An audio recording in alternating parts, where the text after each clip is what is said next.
tuturor! Bine ați revenit la un nou vlog! Astăzi sunt cu prietenul meu Sami, care conduce o Aprilia Pegaso 650. Am impresia că Aprilia asta are ceva elemente comune cu Yamaha Tenere. În fine, mergem să am făcut o plimbare și mergem să mâncăm ceva la pensiunea acasă în Bucovina. E înainte de intrarea în Gura Humorului, stațiunea turistică Gura Humorului.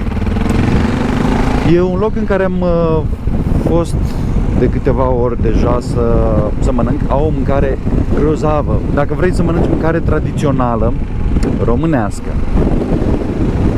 într-o locație care are și ceva de oferit, la modul că, de exemplu, dacă vii cu copiii, pot să facă plimbări cu ponei, inclusiv adulții pot să facă plimbări cu cai. Au și niște animăluțe pe acolo, iepurași. E un loc super pentru relaxare și pentru mâncare bună. Mâncarea lor se deosebește prin faptul că e în mare parte de la producători locali. E acea mâncare cu gust ca pe vremuri.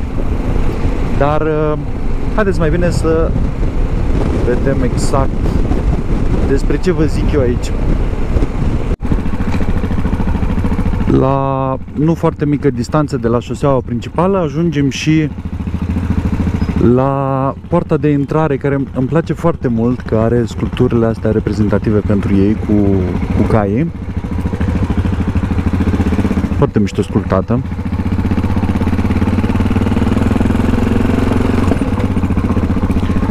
Acolo e drumul care duce către herghelie. Nu știu dacă e propriu zis o herghelie. Au câțiva cai. O să mergem mai târziu, după ce mâncăm, o să mergem să vedem toată menajeria.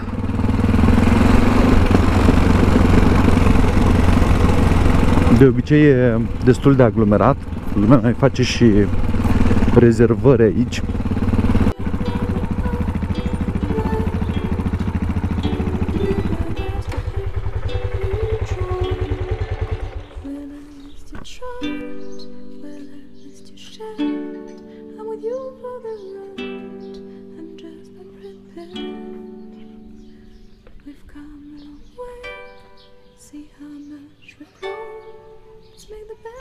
Locația arată foarte bine și la interior. Aici pe plită iarna fac chiar și scrijele. E rustică și cu mâncare foarte bună.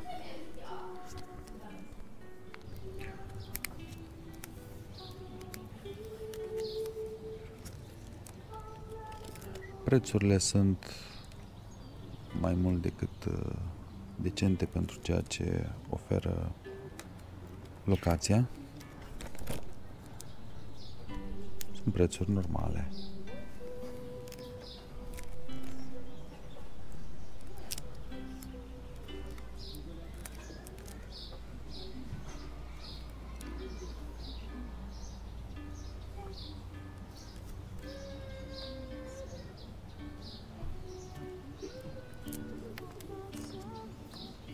Și meniul destul de variat.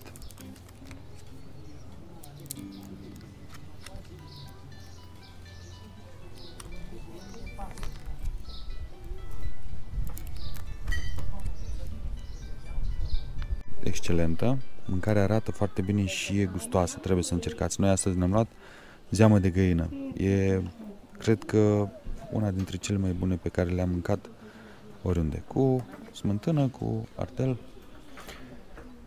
Poftă bună! Mulțumesc, la fel.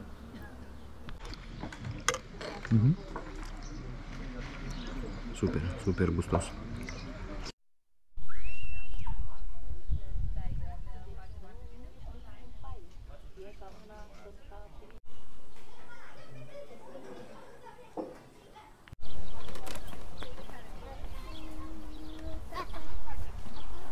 De asta vă ziceam că locația este foarte prietenoasă pentru copii. Au tot felul de animăluțe pe care ei pot veni să le admire.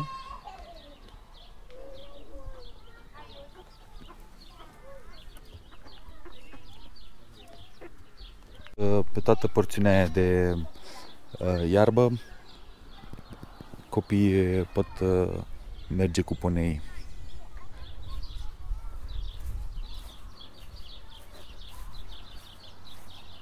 Un loc plăcut, cu multă verdeață, locație rustică. Mâncarea, vă ziceam că mâncarea e cu gust pentru că folosesc produse locale, nu din ferme mari, și de aia au gust. Bine, desigur și modul cum este preparat, dar în primul rând și calitatea ingredientelor. Aici e partea de călărie, unde poți veni să faci plimbare cu calul, să zic așa. Și era mai devreme cineva care călărea. De acolo nu știu dacă se vede, acolo sunt poneii. Se pot face și plimbări cu trăsura.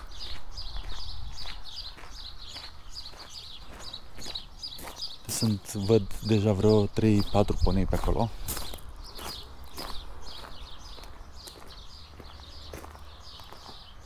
Rândunele. Nu mergem să le deranjăm, uite, sunt și aici. Nu le deranjăm, sunt peste tot. Ca la bunici la țară. Se vedea că sunt cai aici, da, sunt cai. Uite și parte din ponei. Caii sunt prietenoși.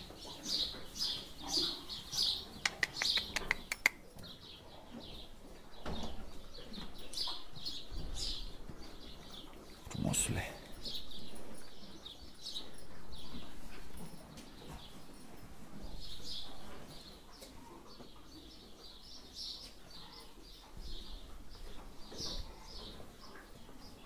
Foarte bine îngrijiți.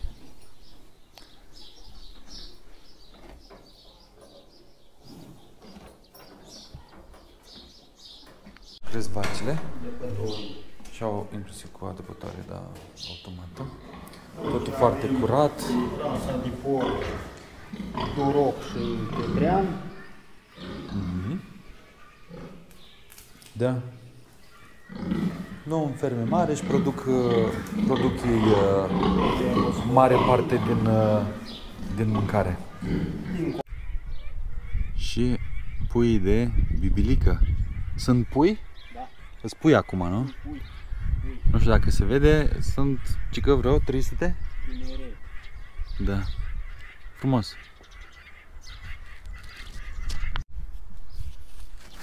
Deci toată mâncarea este grozavă aici, este excelentă. Dacă ajungeți în zonă, trebuie să veniți.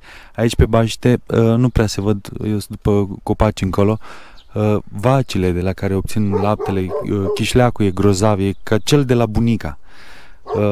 Totul e produs aici, de-aia e și gustul ăla tradițional. Recomand.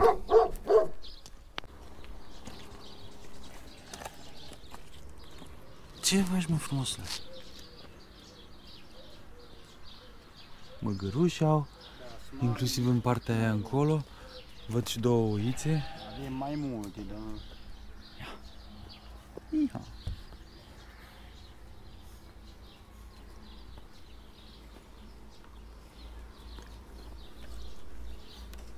Așa să spuiți.